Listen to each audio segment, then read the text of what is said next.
The Sports Renegades podcast on SportsTownChicago.com.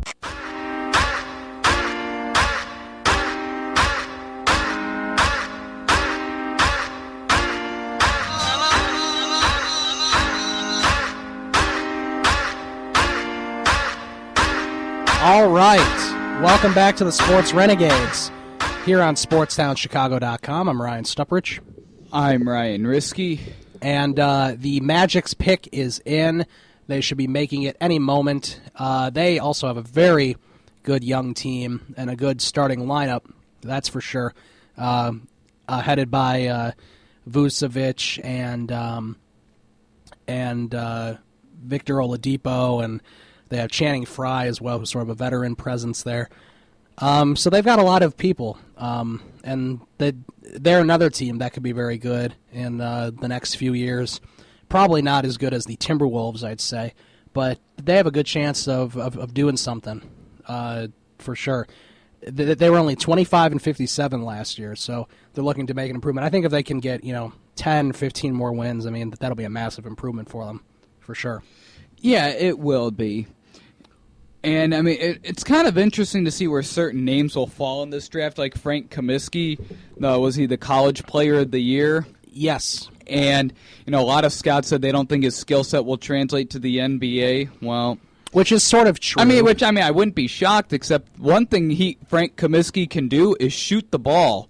And if you can shoots the ball really well. And if you can shoot the ball, you've got a job in the NBA. That's really how it works. Right. I mean, take a look at Kyle Korver, and you take a look at all these guys who pretty much just shoot the ball. Yeah, look at all these guys that got overpaid last summer. I mean, Jody Meeks got a 3-year, $20 million deal. Yeah, just because they can shoot. I mean, teams want players that can shoot. All right, here's the Magic's selection.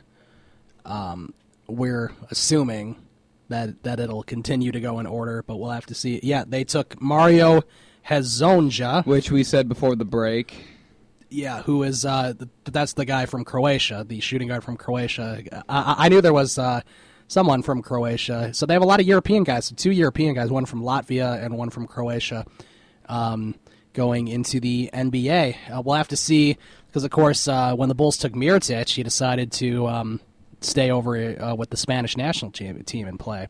So we'll have to see what happens with these guys. But, yeah, he is drafted by the Magic, and now the Kings are on the clock.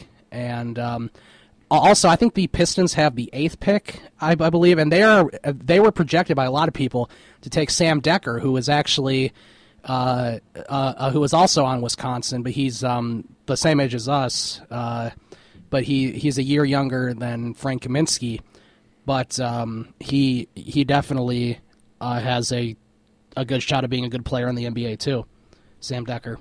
Mm-hmm. Absolutely. And, I mean, really, the draft has kind of gone as expected. The guys that are being picked at the spots they were kind of expected to go there. Right, and we haven't seen any major trades yet, which I think we already had a trade by this point last year, didn't we? And 2 years ago. It was the 2 years ago, like that, when with the draft that with really bad players, and Anthony Bennett was number 1. There was a Nerlens Noel trade. There was a ton of trades that year. Is Bill Simmons still one of the analysts? No. He doesn't work for ESPN Yeah, I know anymore. His contract ran out. I didn't know when it expired. Yeah, I know they didn't re-sign him.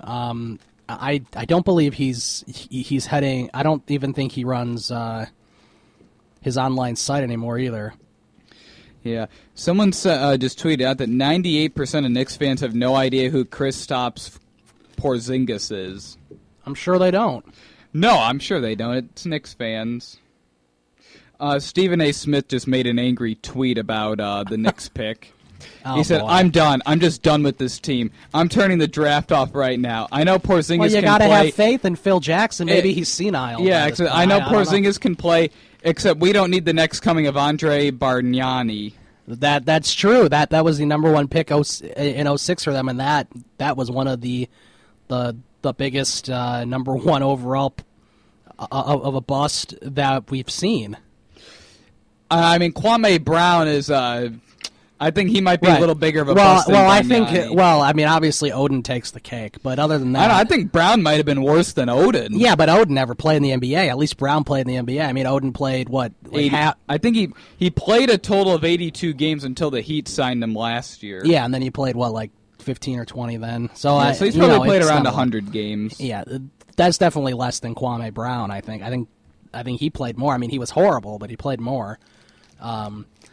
So I don't know. It's definitely not a good thing. But there you see numbers 2 through 4: D'Angelo Russell, Jahlil Okafor, Porzingis, and Hazonia. So two European guys being taken in the top 5. Yeah, so now there's pictures being tweeted out of Knicks fans crying when their pick was made.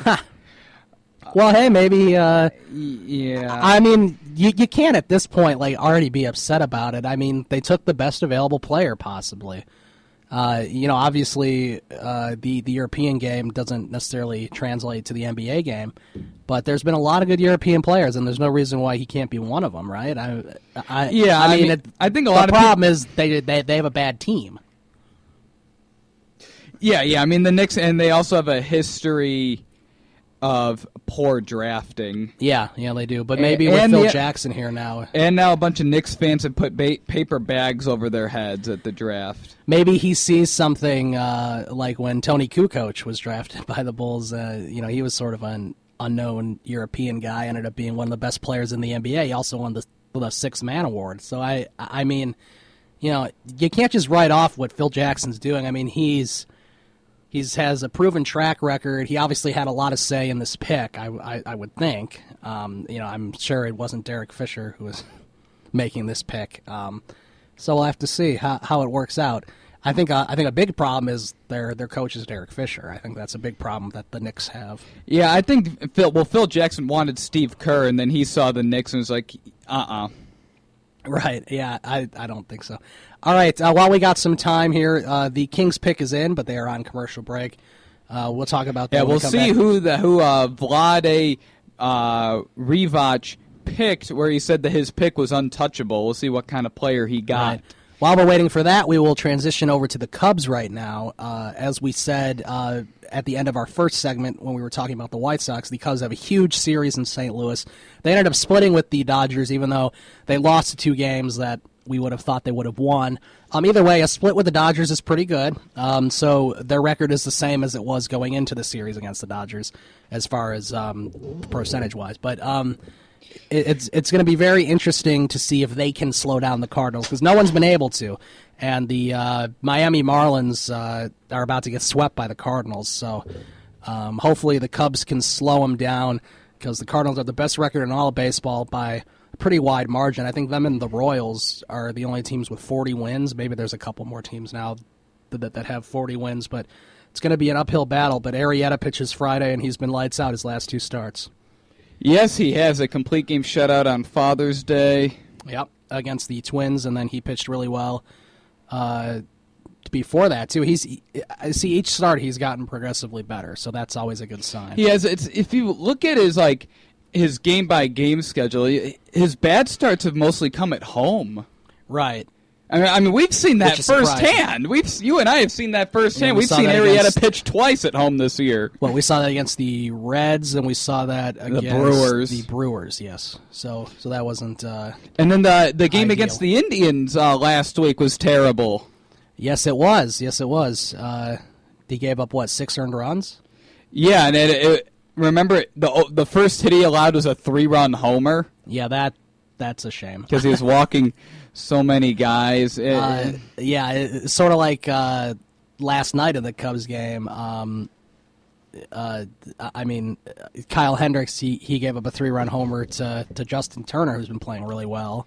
Yeah, he almost hit a home run today. He got robbed by the yellow line. Yes, I saw that. Today was not a good day. Today's summed up is really the type of game you don't win. I think I tweeted out a couple. I think I tweeted out a couple hours ago. I think it was after Coughlin got thrown out at the plate. I said, I think that's enough Cubs for the day, which is probably true, as they ended up losing by the same score at that point, 4-0. Yeah, and if you also look at that, in a game that you could win. Coughlin's safe at the plate because the next batter was Denorfia. He got that bloop single, and then it was Rizzo doubled off the top of the ivy. Yeah, there's a lot of things that would have plated 1 or 2 runs, and then also throw in the fact that Chris Bryant was removed for flu-like symptoms, and Castro didn't start the game because he had a baby. If you looked at that lineup, it was super weak when you have Mike Baxter in, Jonathan Herrera. Especially the Herrera thing. Herrera. I can't wait for La Stella to come back. Yeah. Do we know a timetable for his return? Because I'm assuming that's what the move He's making rehab starts. I can't wait for La Stella to come back. Good, but I can't even remember the last time I saw Herrera play. That's how much of a That's how much of a non-factor he's been. There's Herrera, who will be probably sent down when La Stella is activated, and then of course Neil Ramirez, who I guess there will probably be some sort of bullpen arm maybe option, or possibly Matt Caesar or Mike Baxter will be optioned back. I'm sure it'll be Mike Baxter. Yeah, throwing the phase. Ceasar had to go in. It'll probably be Baxter. When Soler gets back. The team can only get. The team looked horrible today, partly because the outfield was all screwy. And same with the infield. Yeah, Coughlin was at second. I'm kind of glad though that this happened today and not tomorrow, because Joe Madden had been saying he wanted to give Chris Bryant a day off. This was kind of that day off because you don't want to give Chris Bryant a day off. Yeah, hopefully he's ready to Cardinals. Go tomorrow. Hopefully this is just a 24. Yeah, you don't want his day off to come against the Cardinals. No, and it looks like Fowler should be starting. That's another thing. Fowler, he was playing the last few innings, right? Yeah. Did you see Adrian Gonzalez was complaining to umpires that he thought Fowler intentionally got in front of that ball that hit him in the leg? I don't think I saw that. Okay, I don't think I was watching at that point, unfortunately. It was on Monday, and someone hit a fly ball to center. Yeah, I don't think I was paying attention to it. I'm sorry. Peterson made a great catch on a Rizzo ball. And is that when Rizzo got robbed of a hit, right? Mm-hmm. Yeah. And then Fowler's at first. He ran back to first. Peterson threw.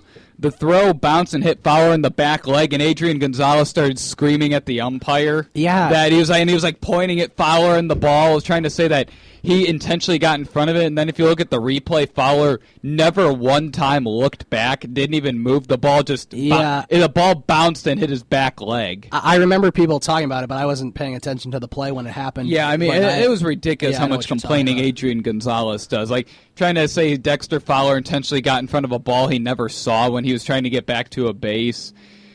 Right.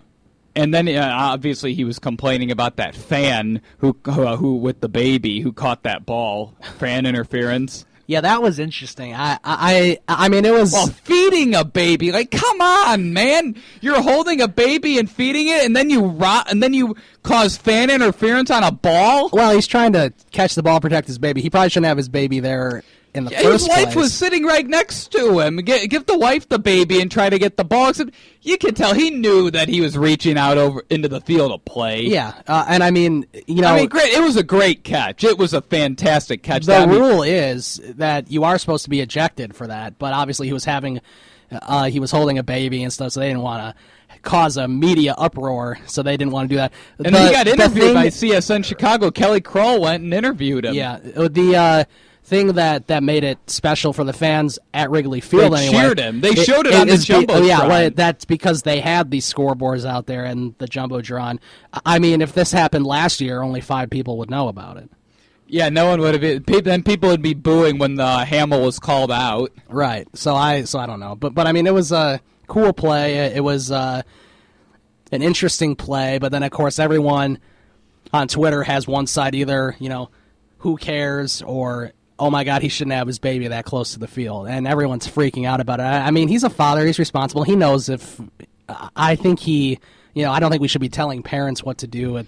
Yeah, in his defense, everyone's saying, "Oh, what a bad parent! He shouldn't have his baby that close. I would never bring my kid out there." Okay, but all the people who are saying this aren't even parents. So yeah, here's the thing: like, when a ball's coming towards you, you're supposed to try to as a parent. He was trying to make sure that ball didn't hit his kid. Right. I 100% agree with that. I do. Like when people say, "Oh, he shouldn't have his infant son or daughter or whatever out there, row one, right in front of the field. I mean, he knows what he's doing, and the foul ball came. He protected his kid, and he made the catch. I don't understand what the big I don't understand what the big deal about it is. Sure, it was fan interference, but who cares? Yeah, I mean, nobody got hurt. I mean, okay, and it was Hamill at the plate. He was probably going to make an out anyway. Yeah, I mean, it's an out anyway.